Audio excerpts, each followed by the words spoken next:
Yo, Lonely Yuri returns for the third part. Let's continue. Aw, what are you doing? You're cold, aren't you? I'll share half of it with you. Special service. I'm okay though. The futon smells of Seri. Sharing the futon like this makes her go silent. Seri is quiet. She doesn't even open her mouth. She's staring at her own knee. Is there anything wrong with your knees? Fusa is feeling a little flustered. Only a little? Because she knows the reason why. She's unsure if she should say anything, and if so, what? But before long, Seri closes her eyes. She rests her body on the couch and soon begins to breathe a sleeper's breath next to Fusa. Although she might just be pretending to be asleep, Fusa heaves a little sigh, but in the end she doesn't even try to move from where she is. She has little choice but to stay here until the morning anyway. She just adjusts her position and leans back against the couch. Seri's warmth is right next to her. She can feel it through the futon.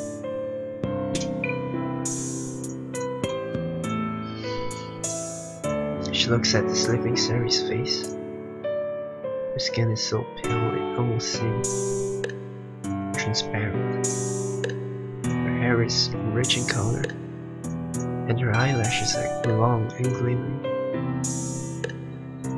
She's such a beautiful person. When she's quietly sleeping like this, with her mouth shut, she seems like a real princess.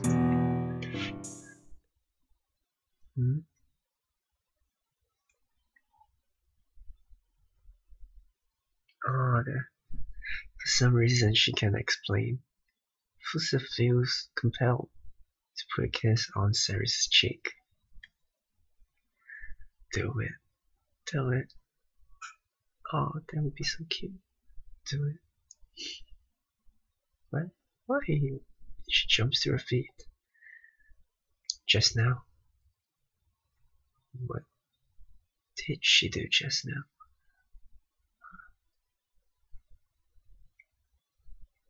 Fusa looks around her with wide eyes. This is Seri's room. Seri's couch. Seri herself is turning in her sleep right next to her.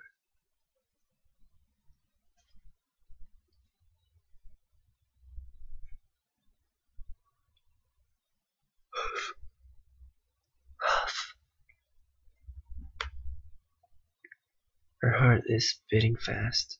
Her breath is racked. What was that image she just saw?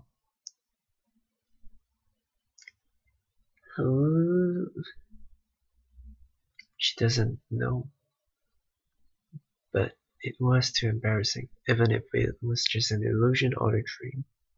So she shakes her head to dispel the image. Even several minutes later, she still hasn't calmed down. She decides that it must have been a dream.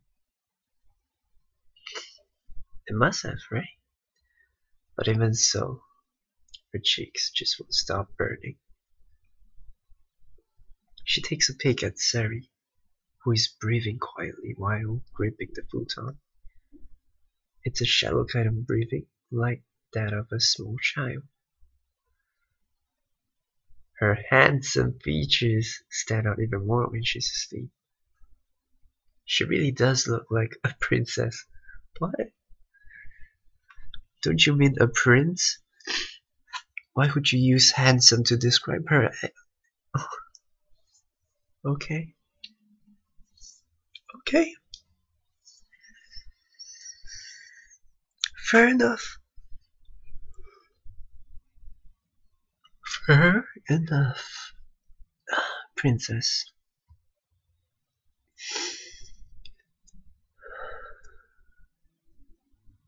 Sight captivates her, and she heaves a sigh. Dame. That's not good. If I keep staring at her, I'll do the same thing again. But what if she wakes up? She has to tear her eyes away from Seri, like a puppet that isn't working quite right. It's still dark outside. Fusa settles back down into the couch and takes a deep breath.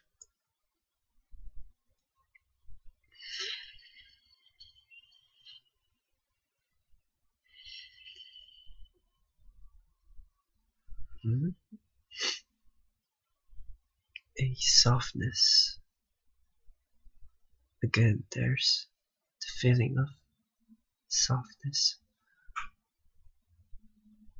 But this time, she recognizes the softness. What?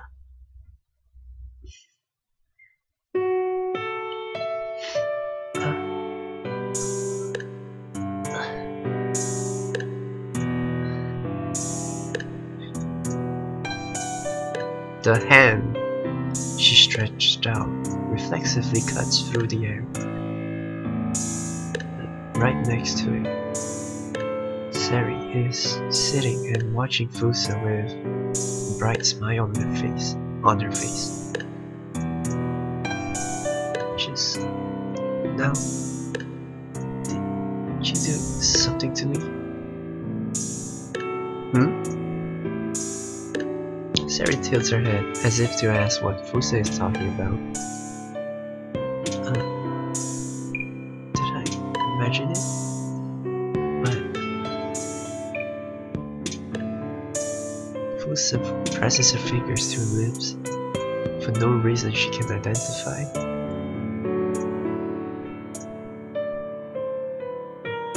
The two of them are wedged into the couch. She's acutely aware that their shoulders and hips are touching. Two soft bodies of the same sex. While Fusa is still rigid, Seri speaks to her. It's morning, you know? It's light outside now. Bright outside now. Bright, not light. The room is brighter too. The room is lit both by the lamp and by the daylight. What a waste, falling asleep with the light still on. Should turn it off quickly.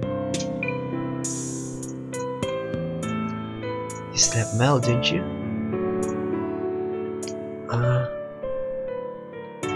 Yes. It does seem she slept the whole time until now. She woke up pretty fast though, and because of that, thing she sensed. Wait a minute. She gets the feeling that something else happened last night. Something very important. Hello. What's with that? Ow. Fusa cradles her own head in her arms. She feels dizzy. At the same time, her face feels odd for some reason. She should get up. She wants to get up. There's no reason for the two of them to stay on this small couch together. Somehow, Fusa can't get herself to move.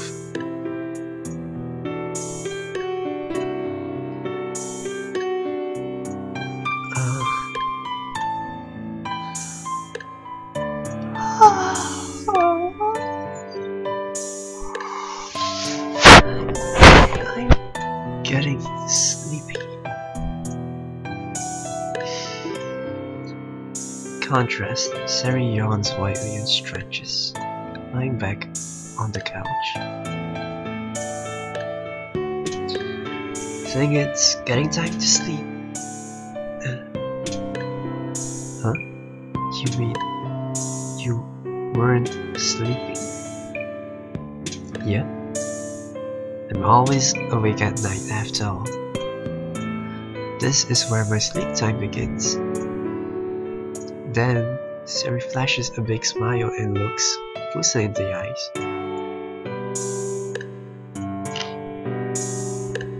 I've been looking at your sleeping face all night. All. Sorry.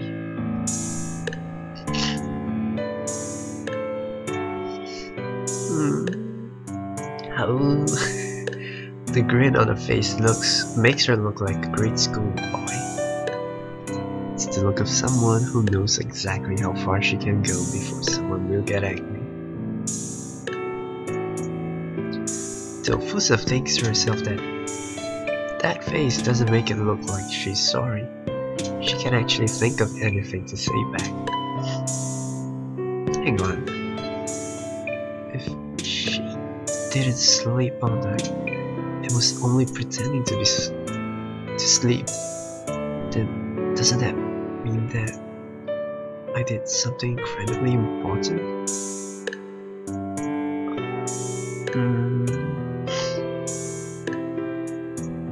Good night. Huh? Oh, right.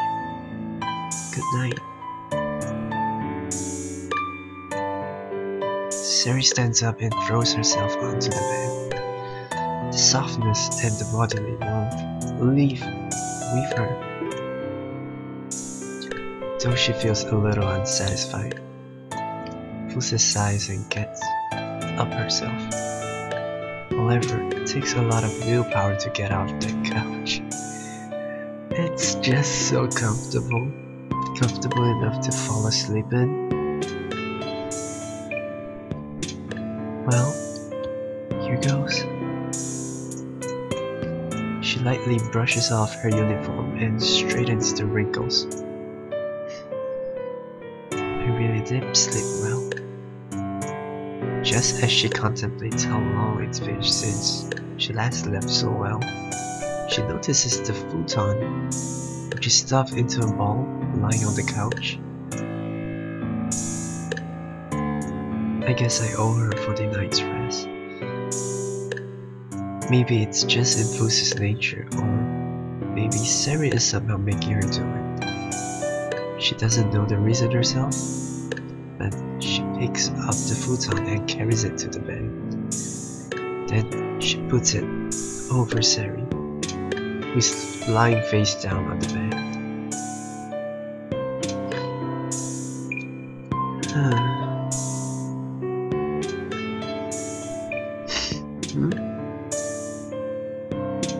When she's 3 steps away, her attention is drawn to the corner of the futon, as well as to the disheveled sheet. Once again, Fusa walks to the bed and carefully straightens out the futon sheet. Okay. She feels a sense of accomplishment now that she's happy with the futon, but then, suddenly, Seri's hand reaches out to her. Eek! Ay ay ay ay! Ay ay ay ay! She grabs Fusa's hand and pulls it towards the bed. Fusa loses her balance and falls onto the bed, her upper body covering Seri.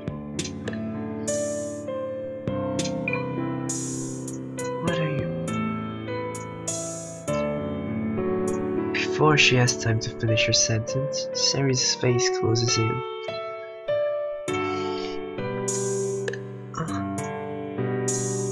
She stiffens for a moment. Seri's lips are gradually approaching Fusa's face. A light kiss. Then the slightly warm softness recedes again.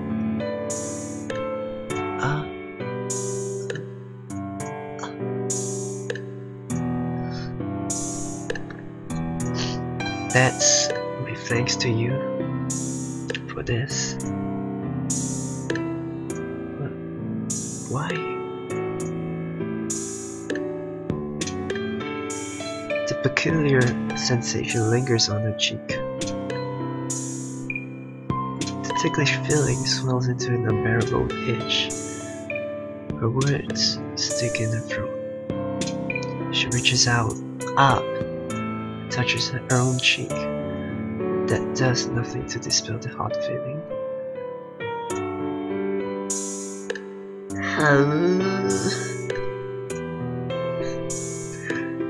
Again with the howl.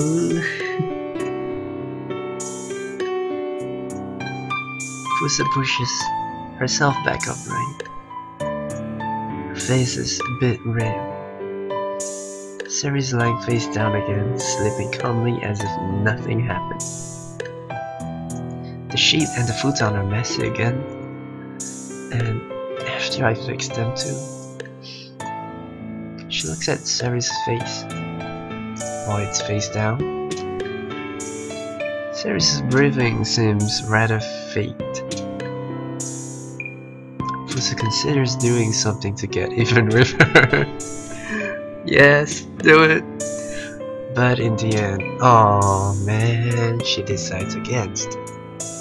Damn it. She thinks that no matter what she does, it will just end up being fun for Seri. You know her well.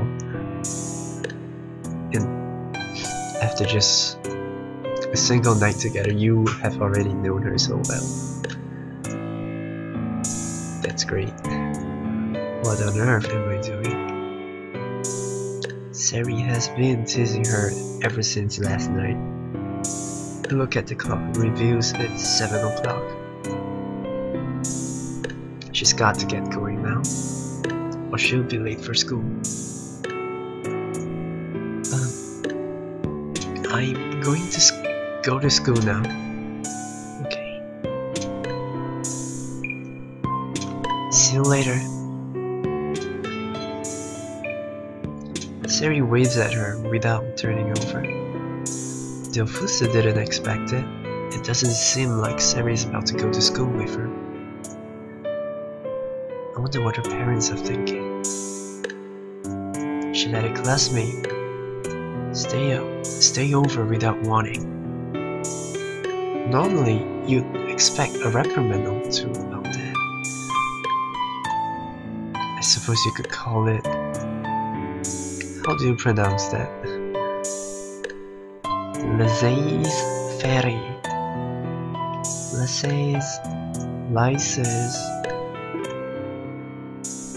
Laissez-faire. I guess. But there are limits, even then. If this keeps up, then Seri's days of non-attendance will exceed a critical line. Fusa turns around. She thinks she should probably say something about that. Seri is still lying face down on her bed. In the gloomy light cast by the morning sun, it almost looks as if she's trying to protect something important to her. Fusa hesitates for a few moments, but then she opens her mouth.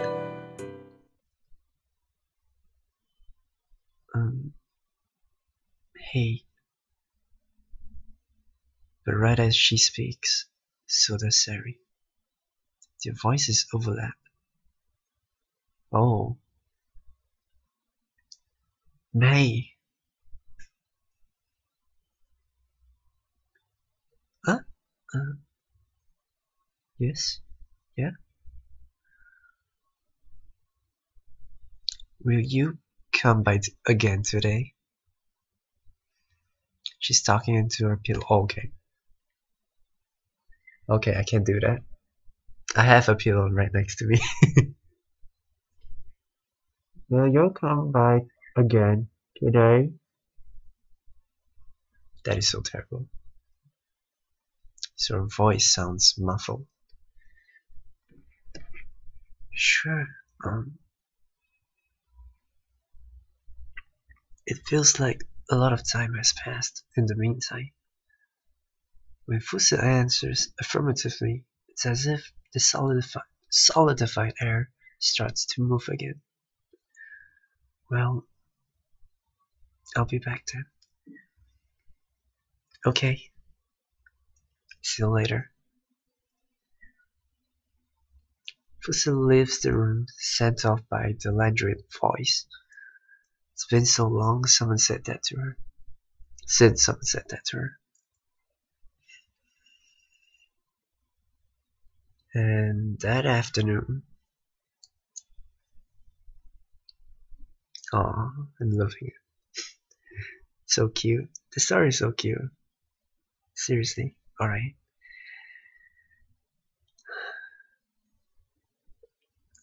I'll see you in the next part.